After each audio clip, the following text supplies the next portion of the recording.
She built bridges her whole life, Owen said to someone on the phone, not knowing I was in the hallway, but she couldn't even hold her own family together.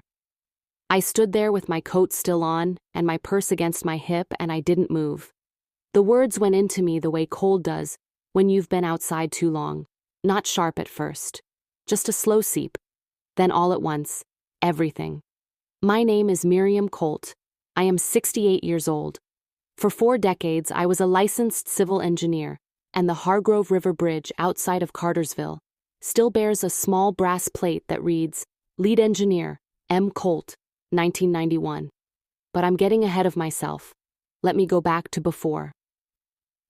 The life I had before Owen married Tara was not a loud one. I want to be honest about that. I wasn't the kind of mother who hosted elaborate holiday dinners or filled a house with noise. I worked. I worked the way women of my generation had to work. Twice as hard, half as visible, grateful for every inch.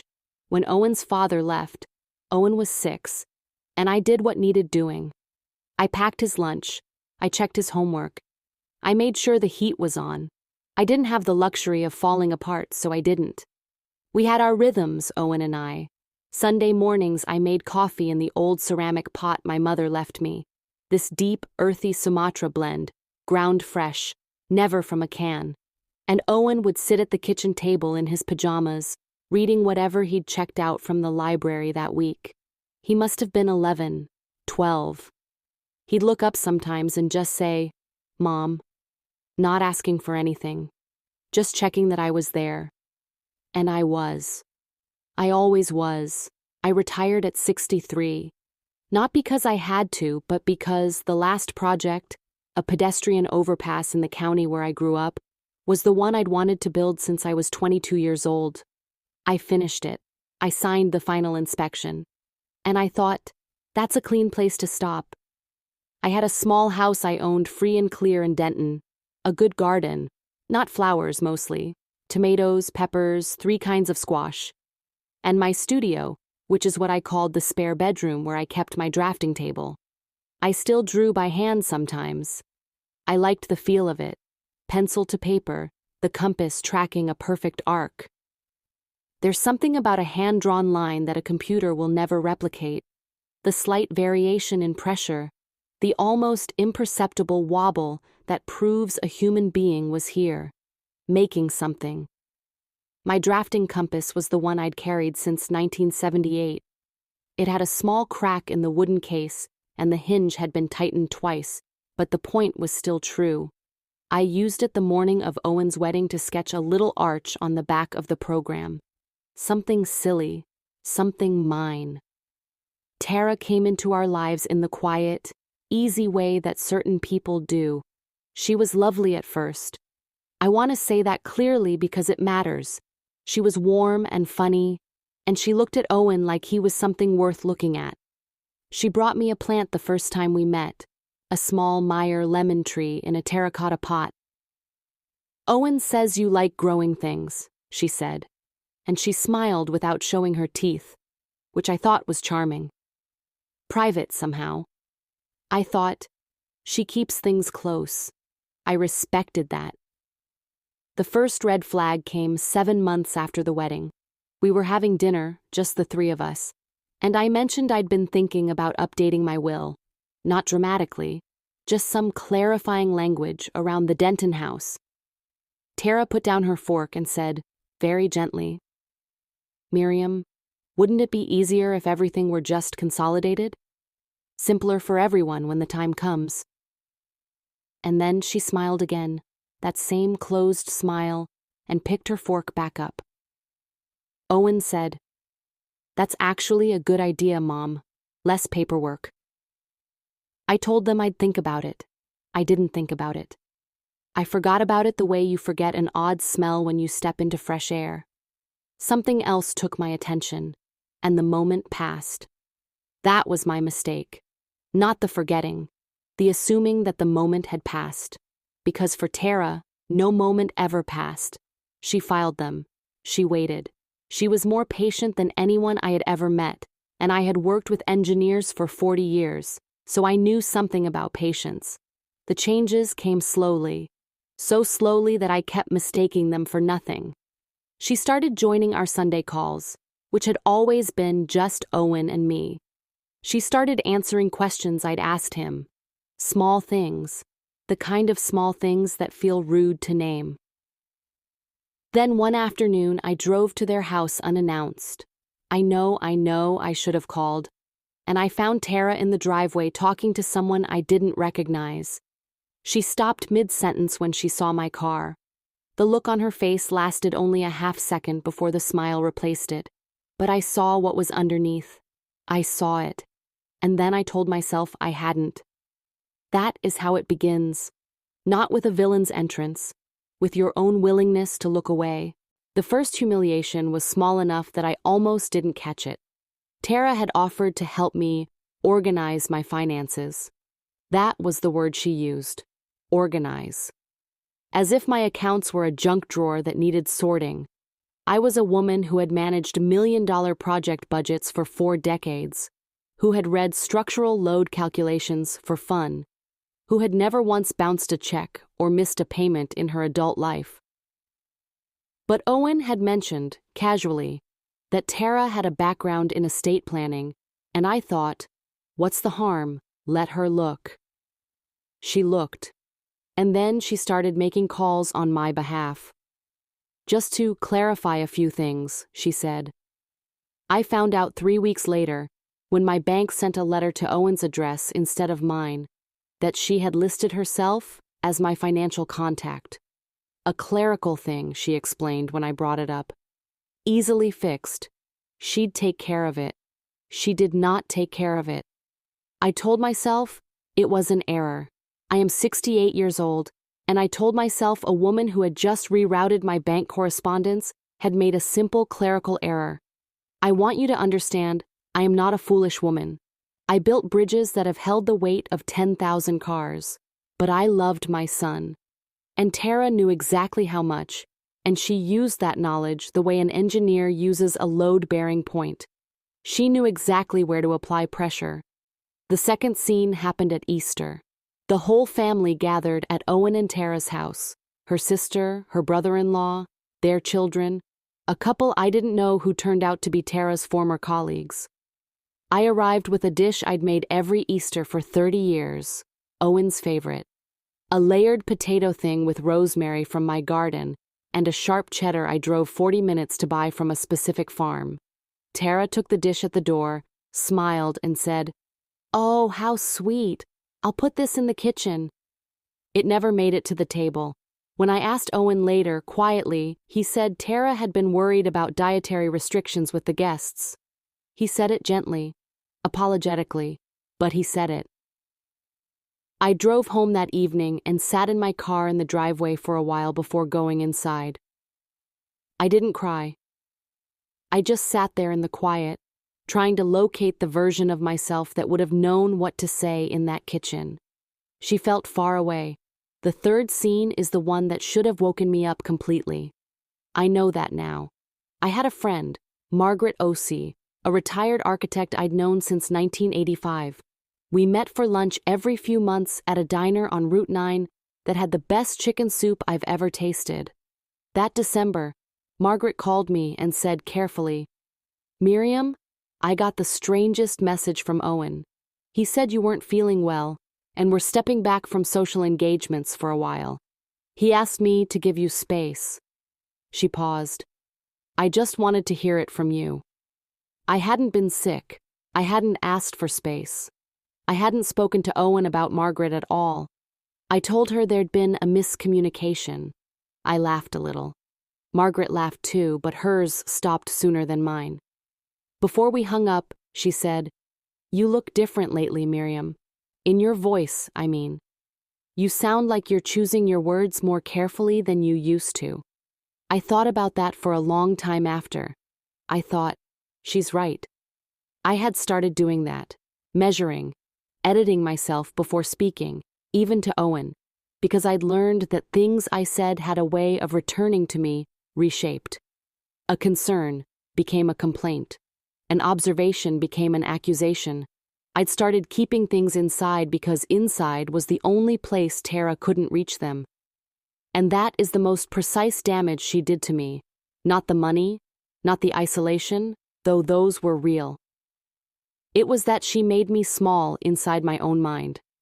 I started to believe that my instincts were wrong, that my reactions were overblown, that the woman who had stood in front of city councils and defended her engineering decisions with data and calm authority was actually, underneath it all, difficult, unreasonable, someone who needed to be managed.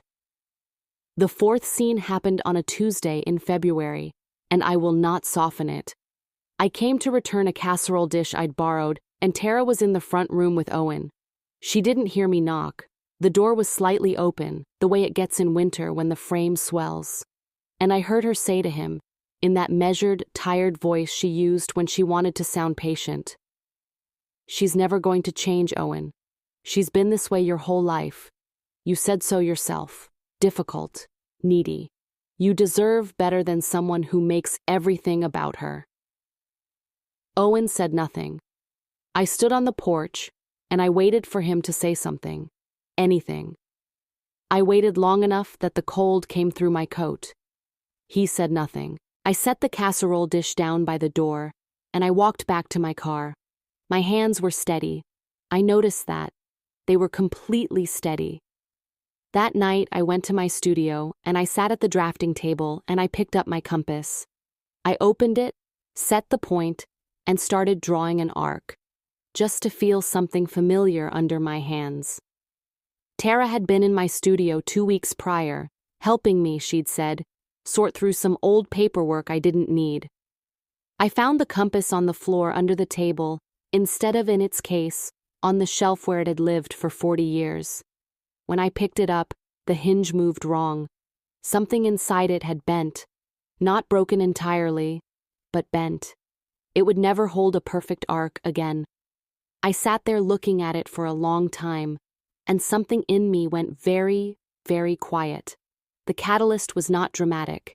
That's the thing no one tells you about the moment everything changes. It rarely announces itself. It was a Thursday morning in March, and I was at the county clerk's office renewing my vehicle registration. The woman behind the counter, young, efficient, reading from her screen, looked up and said, "Ms. Colt, it looks like there's a note here requesting that correspondence related to your property at 14 Denton Road be forwarded to a secondary address." She read out Owen and Tara's address. Then she looked at me with the careful neutrality of someone who has learned not to react to the things they see at a government counter. "Would you like to update that?" I said yes. I updated it. I thanked her. I walked to my car. I sat in the parking lot for 11 minutes. I know because I watched the clock on the dashboard without meaning to. 11 minutes of sitting perfectly still while something rearranged itself inside me. Not anger, not yet. Something quieter and more permanent than anger. The feeling of a foundation settling. Of a structure finding its true load-bearing position after years of leaning. She had been redirecting my property correspondence. My house. The house I had bought in 1987 with money I earned carrying a drafting case, up staircases in buildings that didn't have elevators yet, because women weren't expected to need access to the upper floors. The house that had no mortgage, because I had paid it off in 2003, and then celebrated alone with a glass of wine and a long bath, because Owen was at college, and there was no one else to tell. She had been reaching toward it. Quietly, patiently, the way she did everything. And Owen had either known or had been kept carefully in the dark, and I wasn't sure which possibility was worse. I did not call Owen. I did not confront Tara. I went home, made coffee, sat at the kitchen table, and opened my laptop. I started writing things down, not emotionally, the way I used to document site irregularities on a project. Date, time, observation, source. I had a good memory and a lifetime habit of keeping records, and for the next 3 days, I wrote down everything I could verify. The bank correspondence rerouting, the property address change, the Easter dish, Margaret's call, every specific thing with a date attached.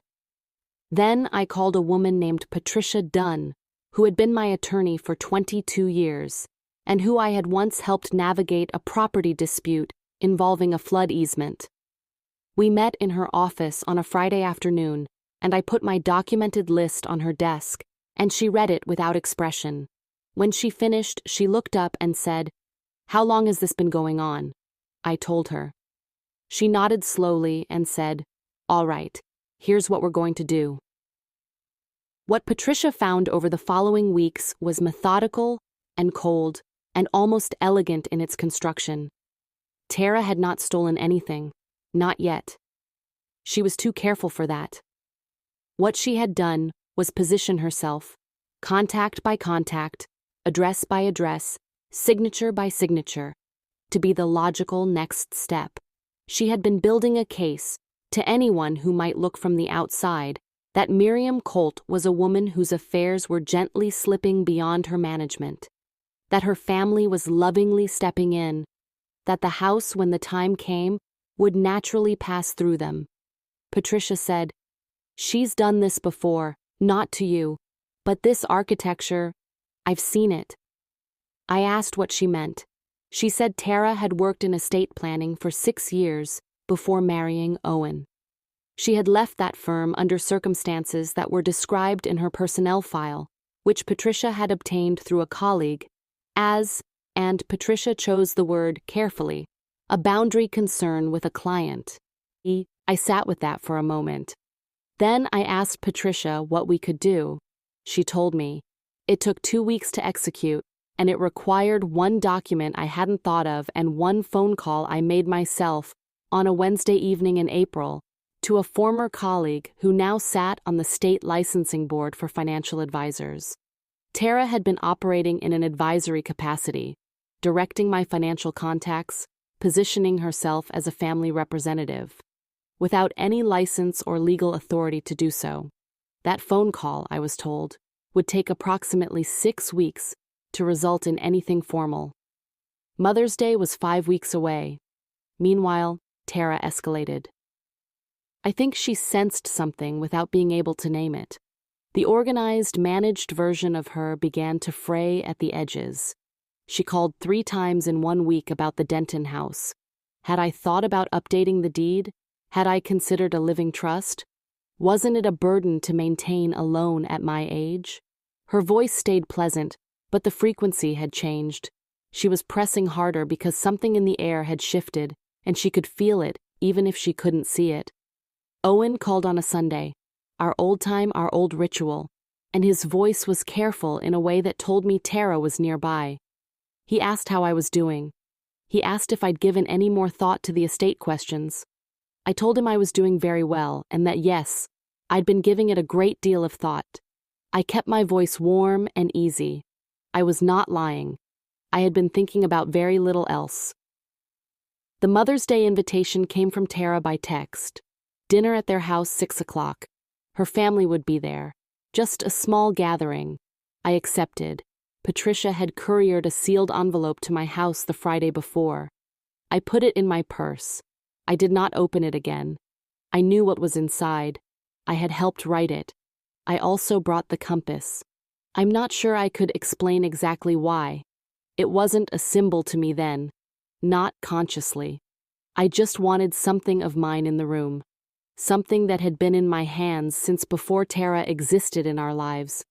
I tucked it into my purse beside the envelope, and I drove to their house, and I sat down at the table that had been set without a place card for me until Owen quietly moved one over, and I waited. Tara stood at the head of the table after the main course, wine glass raised, and looked at me with that closed smile and said to everyone assembled, "We're so glad Miriam could join us. It's been a hard few years watching her struggle, but that's what family is for. Showing up, even when it's difficult." She looked at Owen. She looked back at me. She tilted her glass slightly in my direction, as if this were a toast, as if this were kindness. Owen looked at his plate, and then he looked up at me, and for one moment, one unguarded, unmanaged moment. He looked exactly like the boy who used to sit at my kitchen table on Sunday mornings and say my name just to confirm I was there. He opened his mouth. What came out instead was this.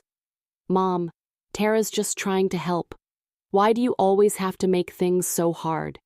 You've been difficult your whole life, and I'm—" His voice broke into something louder than he intended. Something raw and ugly with borrowed words in it. "I'm tired of apologizing for you. You were a failure as a mother, and I'm done pretending otherwise." The table went silent. I looked at my son for a long time. His face was red. He looked, I thought, ashamed, but not of what he'd said, of having said it in front of witnesses. Tara's hand rested on his arm, steadying, directing. I reached into my purse. I did not raise my voice. I have spent 40 years in rooms full of men who raised their voices, and I learned early that stillness is louder than any of them. "I know," I said quietly. "I know you're tired. I think you've been tired for a long time." I looked at him the way I used to look at a structural problem, not with feeling, but with precision. "I'd like you to read something." I slid the envelope across the table, and I waited. By 7 that morning, the morning before Mother's Day dinner, I had already made the last call I needed to make. Patricia had walked me through everything the night before, but there was one piece I had insisted on handling myself. A former colleague from the county assessor's office, a man named Gerald Fitch, who had worked alongside me on 3 infrastructure projects in the 90s, and who I trusted completely. I called him at 6:50 in the morning because I knew he'd be up.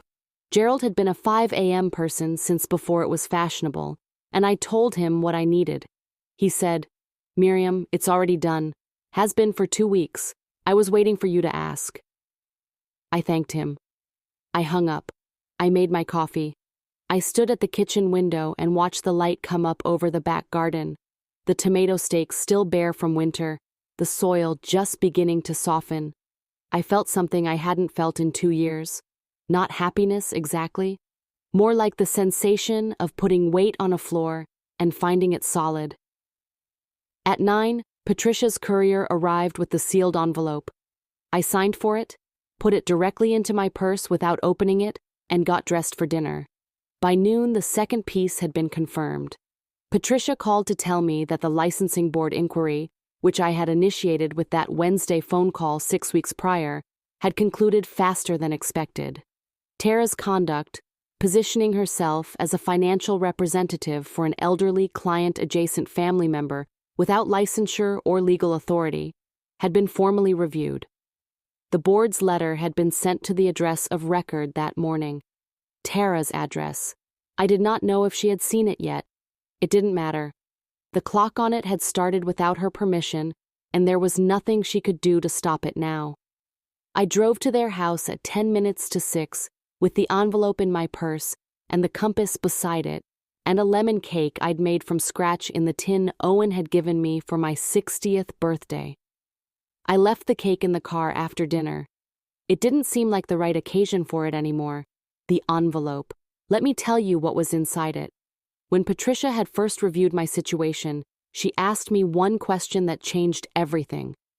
"Miriam, in all the conversations about your estate, about the house, about consolidating your finances, did Tara ever present herself to any institution as having legal authority over your affairs?" I thought carefully. And then I remembered the bank letter, the one sent to Owen's address, and the phone call I'd made to the bank to ask how my correspondence address had been changed without my knowledge. The representative, after some hesitation, had told me that a woman identifying herself as my daughter-in-law and financial coordinator had called to update it. No power of attorney, no legal documentation, just a confident voice and a family relationship. That was fraud. Small, careful, deniable, but fraud. Patricia had documented it. Combined with the property correspondence rerouting at the county clerk, the pattern was clear and it was ours. But the piece that Tara could not have anticipated, The piece that made Owen go the color of old ash when he unfolded that paper at the table was this. 3 years before Tara entered our lives, I had placed the Denton house in a revocable living trust. My attorney at the time had suggested it after my first retirement planning meeting. I had done it quietly, updated the beneficiary language twice since, and then essentially forgotten about it the way you forget about a good foundation. It's there. It's solid. You stop thinking about it because there's nothing to worry about. The house was never reachable. It had never been reachable. Everything Tara had been patiently constructing, every address she'd rerouted and contact she'd repositioned, every careful move in a 2-year campaign, all of it had been built towards something that was never available to her in the first place. She had been picking the lock on a door that didn't lead anywhere she thought it did. Owen read the document. Then he read it again. The table was still silent. Her sister, her brother-in-law, the 2 colleagues who had watched Tara toast my struggles with a raised glass not 10 minutes before. Tara leaned over to read it with him. I watched her face. I watched the exact moment she understood. Stage 1. She looked at the trust document and her eyes moved quickly, searching for the error, the opening, the angle she'd missed. There wasn't one. Stage 2. She straightened up and her voice came out hard and stripped of its usual management. This is ridiculous, she said. Owen, she's been hiding assets. She's been deliberately keeping your inheritance from you. This is exactly the kind of behavior I've been talking about. She looked at me with something she'd kept carefully hidden for 2 years. You've been doing this on purpose. You vindictive old... Tara. Owen's voice was quiet. First time I'd heard him use that tone with her. Stage 3 came fast, the way it does when the hard version fails. Her eyes filled. Her hand went to her throat. I've given everything to this family, she said, and her voice had shifted into something softer, wounded. I've spent 2 years trying to protect you both, and this is... Owen, tell her. Tell her what I've done for you. Owen was still looking at the document. He hadn't looked at Tara. There's something else, I said. I kept my voice the way I used to keep it in arbitration meetings. Level, specific, without performance. I looked at Tara directly. Patricia Dunn forwarded the licensing board's letter to my attention this afternoon. You've been advised, I believe, to retain counsel. That was stage 4. She went very still. The stillness of someone who has just felt the ground move and doesn't yet know how far it will shift. Her sister said, from the other end of the table, in a voice that was barely above a murmur, Tara, what did you do? That was the witness I needed, not me asking the question. Someone who loved her asking it. Someone who would carry the answer forward into a life Tara could not control or redirect. Owen put the document down on the table. He pressed his hands flat against the paper, the way he used to press them flat on his homework when he was trying to concentrate. Then he looked up at me, and his face had come undone in a way I hadn't seen since he was a child. Mom, he said. Just that. I looked at my son for a long moment. The boy at the Sunday table. The man who had sat silent on a cold evening while borrowed words were used to describe me. Both of them were in his face right now, and I won't pretend it didn't cost me something to hold steady. I know, I said. For the second time that evening, I picked up my purse, I took out the compass, bent hinge and all, and I set it on the table in front of me. Not as a gesture. I just wanted it out in the open. Something real in a room that had held so much performance. I stood, and I said goodnight to the table, and I walked to the door. Behind me, I heard Tara's chair scrape back. Then Owen's voice, low and final. Don't. The house was quiet behind me as I stepped outside. The night air came in cool and clean, and I stood on their front porch for just a moment, with my eyes closed. Not triumph, not celebration, just the feeling of a fever breaking. I drove home. I brought the lemon cake inside, I cut myself a slice and ate it at the kitchen table in the dark before I remembered to turn the light on. It was very good cake. I had made it well. One thing still had to be faced.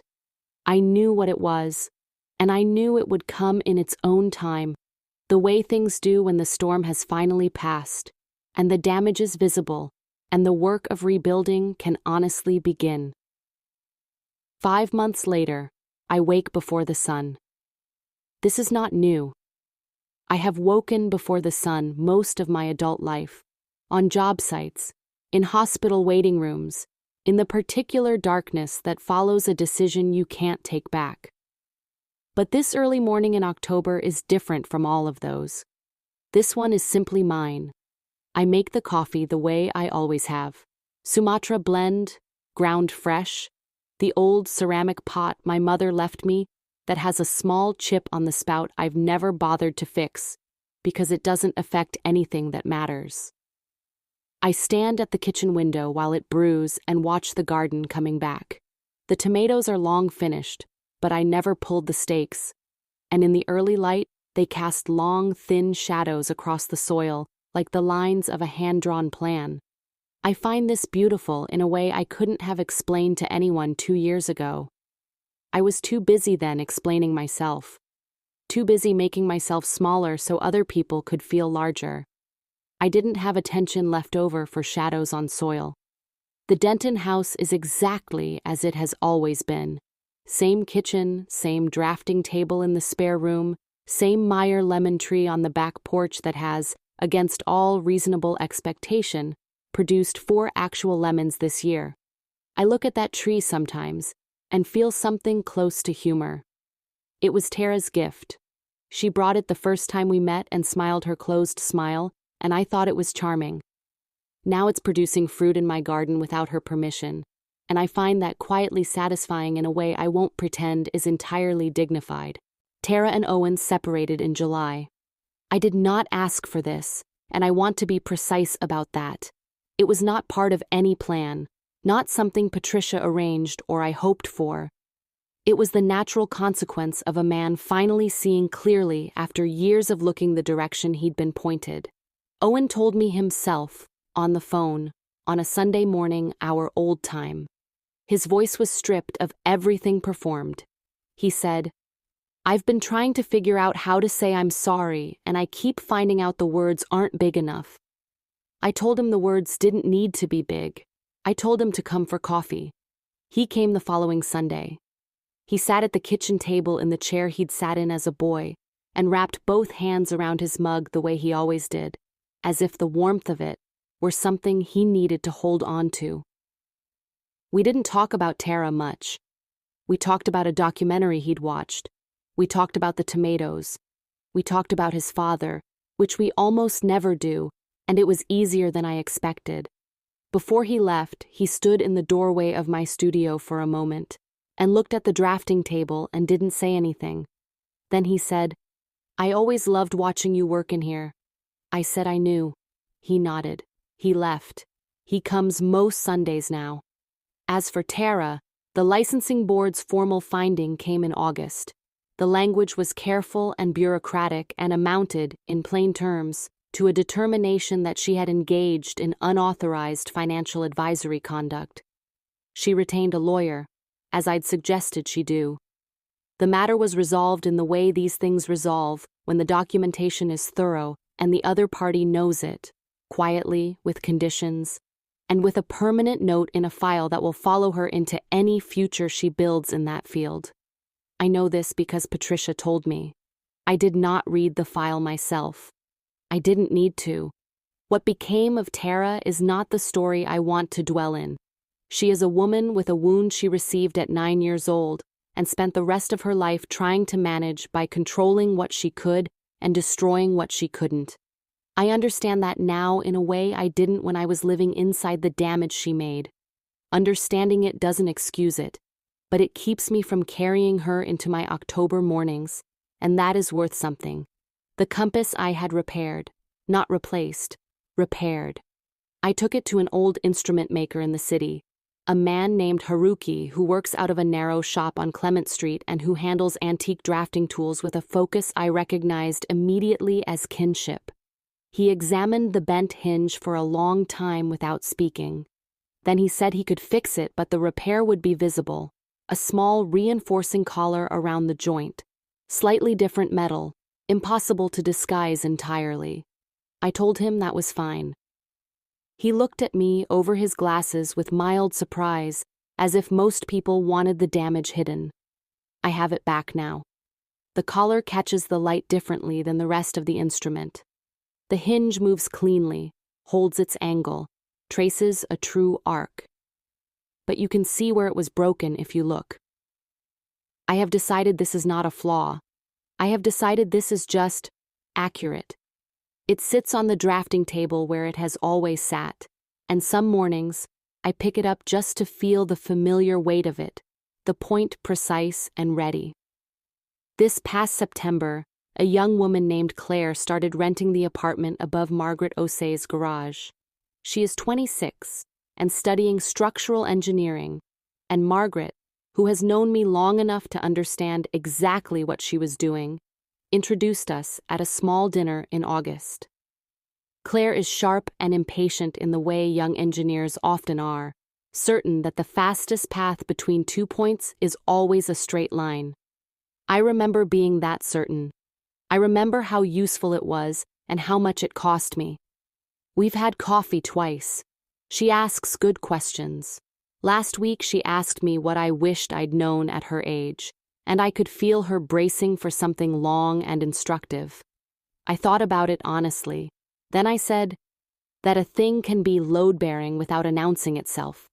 She turned that over for a moment, then she wrote it down, which I thought was exactly the right response. I am in my garden now as the sun finally clears the roofline and comes across the soil in a long, warm sheet. I have my coffee and my bare hands, and the ground is ready for the garlic I'm putting in today. 40 cloves, pressed into the earth at the right depth, spaced right, covered over. They'll winter underground and come up in spring without my help, without my worry, without needing me to explain or justify or defend them. I press the last clove in. I brush the soil smooth with my palm. I stay there for a moment on my knees in my own garden in the October morning light, and I am not thinking about anything that was done to me. I am thinking about garlic. I am thinking about spring.